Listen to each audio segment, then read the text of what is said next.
Hey YouTube Nation, coming at you with an update on gardening. So it's been a while and I really want to apologize for that since we've had a video. We've been working a lot on the pool, which even though the water looks a little foamy for some weird reason, has really started to clear up nicely. I think we'll be swimming by this weekend. Also, your girl has a new job, which in this case is a very, very good thing. As you can see by comparing it to the last video, like the rose over there has grown a lot, no blooms yet. And the newest of the Bruce plum trees is even starting to produce.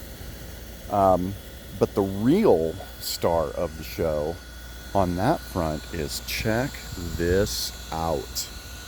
We are starting to actually get fruit that looks like you would want to eat it, which is a first from this particular plant. We've never had that. Now, most of them, as you can see, are still not ripe, but several of them have started ripening. You know, look at the color on that, and the color on that one. And of course, that's the first one we showed. They're still a little small. They've definitely got to get bigger. So we're going to let this go for a little while longer. Hopefully, I don't go so long between updates again that, you know, we've like eaten them all by the time of the next one. And the peaches are starting to come along nicely. They're also still kind of small, but as you can see, the trees are in much better shape this year than they were last year. And you probably can't see most of it because it's green, but there is a lot more fruit, just in general. And this isn't even the best tree for that yet. Over here, you can see, you know, we've also got a lot more of the fruit forming and healthy. I've been going through and picking out dead leaves and going through and pulling off fruit that just doesn't look appealing, that I know I'm not going to want to eat. Not that it's not good fruit, it's perfectly good fruit. But like, as you can see from this one here, right? This one's kind of ratty looking, and it's shaped funny. Like, it's not a good round peach. And the thing is it's not gonna be. So rather than continue to waste any time on that, just, you know, let that drop and return to the earth and become fertilizer, and let the tree concentrate on all of the other fruit. Now, I've taken kind of a different approach to this than what I've seen in most videos, and maybe that's, you know, bad or wrong or something. I don't know. But I decided I was not going to trim these for at least 2 years. And that means next year will be the soonest at which I will go in and go, okay, you know, what do I want to actually prune here to encourage better growth? And then this one's looking really good too. This is the same species as the other two, and you can see we've got like lots of fruit hiding under the leaves all over the place. And for the most part, they're looking really good. We got a couple of odd ones. Let's see. Yeah, that's a little. But they're on different branches. That's going to be okay. I'll leave that for now. Pick off the discolored leaves, and we got some more fruit down here that looks good that's coming in. We might not actually see these trees next year. It is distinctly possible that with my new job, that I'm going to relocate us to another part of the Midwest. You're hearing it here first. We might be moving to Lincoln, Nebraska. I have found a really good job with a really incredible group of folks It's been a little less than a month, but I'm loving this job. I am really loving this job. I get up every morning excited to go to work. I'll be honest, I've never felt that. I would get up every day counting the days until payday and would become more excited the closer that got to the day. Oh, look at these daylily flowers. There's a few of these in here that we haven't removed and brought out front, but I'll show you the front ones. They're looking pretty good too, and the gladioles out there are looking pretty nice. We lost the some of the neighbors' trees are gone. You may remember there was an enormous pine tree there, and there was a white berry tree of some sort. I forget exactly what it's called. And squashes are coming in nice. I'm actually really surprised that this basil looks as good as it does, because this basil was here when we had that partial darn near freeze. It got down to like 34, 35, somewhere in there Fahrenheit for my friends in Europe, and my friends in the Ukraine who may be watching this. That's like 1 or 2 degrees Celsius, so it's just a hair north of freezing, and I really wasn't sure if these basils were even going to make it. They did. They're looking good.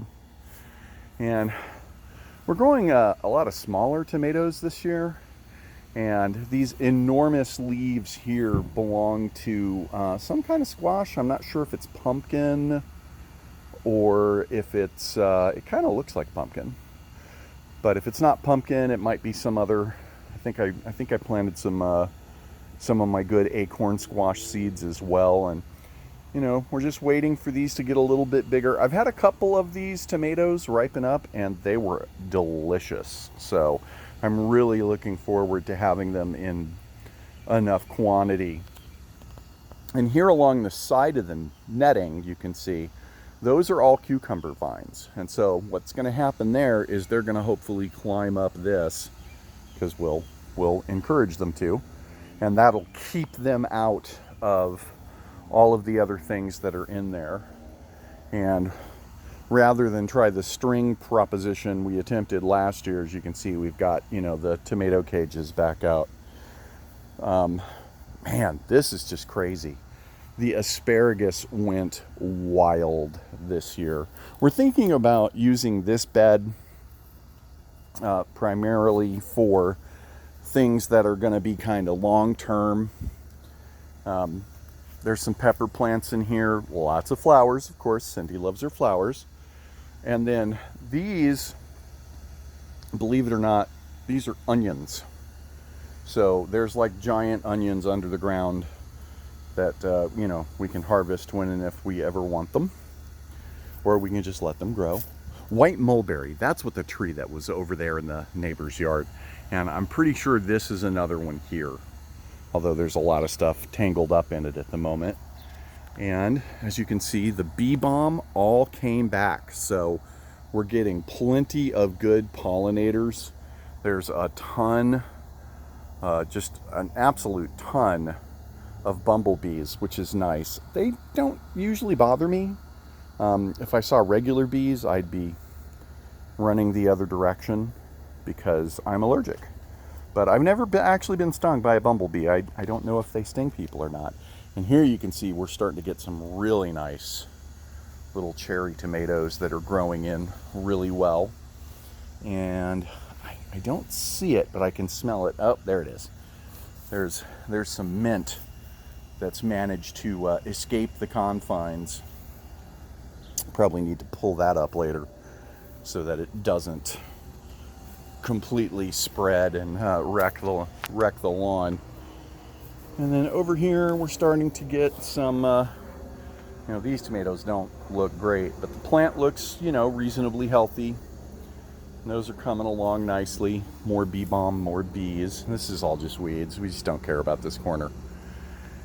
And then over here we've got our strawberry plants. Now, you may remember I tried to start a third one. It didn't work. What I ended up doing with it instead was transplanting some of that mint, because I really like the mint and I want to keep it. But, you know, it'll take over any space you put it in. So having it in a pot has been a little better. I don't think we're going to get any strawberries again this year because the squirrels dig in there and eat them. So the squirrels have an absolutely fabulous diet, as the squirrels are often wont to do. And the clover that we've planted is taking over the yard nicely, which is honestly great because grass is such an enormous waste. And this clover, if you let it take over, never gets big enough that you really have to mow it. And it's a natural native green that I believe it's native. I'll have to actually check on that. Post in the comments below if you know for sure. But I believe it's native, and it's so much better. It's so much better for your lawn. So over here, this is that mint I was talking about, and next to the mint, you may notice we have something growing. This is a blackberry bush, and the blackberry bush is going to get planted out in the front of the house. So that's going to be awesome. I want it to take over our faux wrought iron railing, and I need to water this, but this is another white mulberry that I transplanted, and so far it's actually doing really well. Needs water, but other than that, it's been doing great. And it got a little parched once before, which is okay. You want to train your plants to not be used to being watered every 5 minutes or, you know, every day or two. Pretty sure this is another one of those mulberries. I've tried some different plant identification phone apps, and almost all of them say that it's either a white mulberry or sometimes they say it's a peach, but that doesn't make a lot of sense. The cherry tree that we planted, you can see, is doing really, really well. It is absolutely... I paid $55 for this from a nursery. I wasn't able to find them at, you know, Menards or, you know, any of the other sort of big box plant stores, which is fine because some of them, notably Home Depot, I just absolutely refuse to deal with, given any sort of a choice. So I was happy to pay a local independent nursery the $55 they wanted for that cherry tree instead of the usual $30 that those sorts of trees from Menards usually cost. So I wish I'd gotten out here when it was in bloom, but my yuccas totally came back. And I know a lot of people don't necessarily like yuccas, but you have to understand that for me, that's a slice of home. Yuccas grow everywhere naturally in California. You can't swing a dead cat without hitting one. So I'm a fan for sure.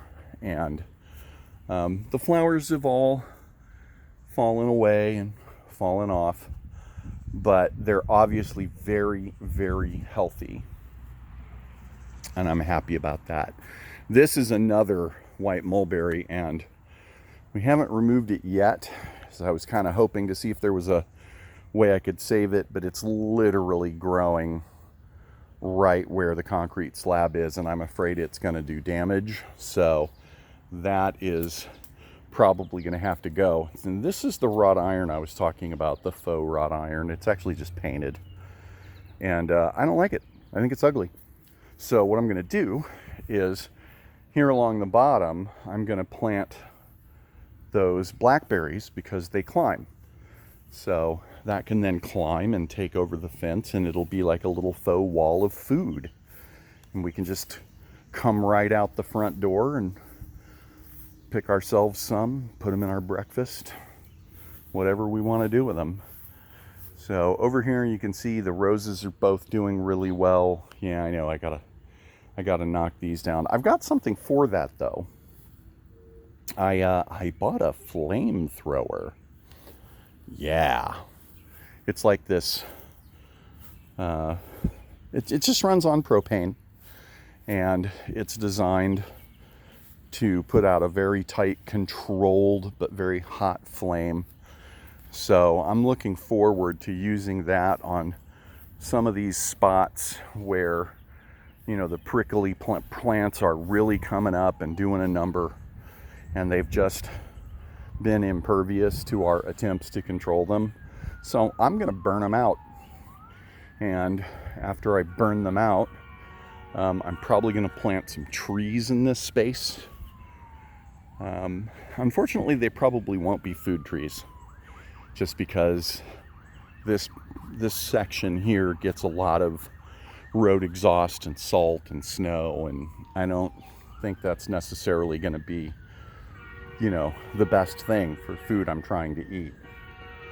So here in the front again, sorry about the honking in the background. It's an emergency vehicle trying to get to the hospital that's about 2 blocks from here.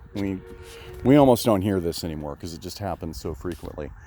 So here you can see in the back are those daylilies, and they're just doing amazingly well. And then in front of them, the taller green stuff, those are my gladioles, and hopefully those are going to bloom really soon. And then we've got some nice flowers in here that we got, that Cindy wanted. So I was like, yeah, if you want it, we'll make that happen. And we did. And it's done well for the most part. There's definitely some stuff in here, you know, darn prickly plants again that we can't ever seem to get rid of. So we got to do something with those. But I think this is looking really nice. And I can't wait to see those gladioles bloom as well. The front yard trees are doing the front yard tree thing. This tree, not the one in front, but the one in back, the big one, that's, you know, still damaged. So it's going to have to go, unfortunately. I've been getting quotes for getting it taken down. So far, the best one I've been quoted is $800 to cut it down, cut it up, and haul it away. I'm kind of tempted to say, how about just cutting it down and cutting it up? Because, you know, we likes a good bonfire. Plus, as I continue on my trek to further my amateur blacksmithing career, you know, wood is one of the best sources for making charcoal. And if you make charcoal, you don't have to buy charcoal. So I may very well just do that. I'd need to cut it down and, you know, have it cut up and let it dry for a couple of years, maybe 3. But, you know, it's viable. It's an option. So that's what's going on here at, you know, Lockwood Castle. There is a real Lockwood Castle, by the way. But it's not the ancestral home of the Lockwoods. It's the ancestral home of the Johnstons. So why they don't call it Johnston Castle, I will never know. Maybe you can figure that out. Post it in the comments. Anyway, thanks for watching. And if you enjoyed this video, please give us a like. It means a lot to us. And subscribe to the channel for more of our regular updates. And go ahead and hit that notification bell when you do, so that you get all of the updates and you don't go, you know, forever going, hey, what happened to that cool gardening channel? Oh, hey, look, a bunch of videos. Because if you don't hit that bell, they're not going to notify you most of the time, because YouTube is weird. I don't claim to get it, and I work in IT. So that's that. Y'all have a good one.